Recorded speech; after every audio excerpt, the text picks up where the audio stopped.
Hi again. Today, I want to talk about bedtime, because for a long time, it was the hardest part of my day. I used to think bedtime was simple.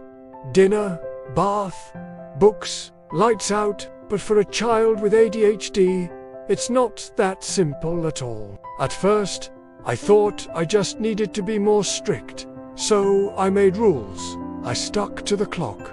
No talking, no getting out of bed. But instead of calming down, my child would ramp up. Some nights, it was non-stop questions. Other nights, bouncing on the bed, yelling, tears, and sometimes it was me, raising my voice, storming out, slamming the door.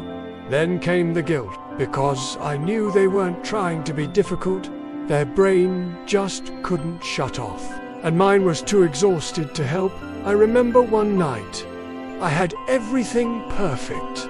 Lavender oil, soft music, bedtime story, no sugar after 4 p.m. Still, my child cried and begged to stay up, and I lost it. That night, I cried too.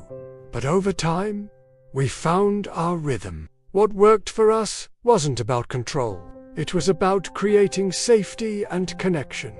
I stopped focusing on the clock and started focusing on the feeling. We added wiggle time before winding down. I dimmed the lights earlier. I let them talk, not rush through feelings. And instead of demanding quiet, I offered calm. Some nights, we read a short story. Other nights, we made up silly ones together. Once, I even let them sleep in a blanket fort, and it worked better than anything else that week. It's not always perfect. We still have hard nights. But now bedtime feels less like a battle, and more like a bridge between the chaos of the day and the peace they deserve. So if bedtime is still a struggle in your home, please know you are not failing, and you are not alone.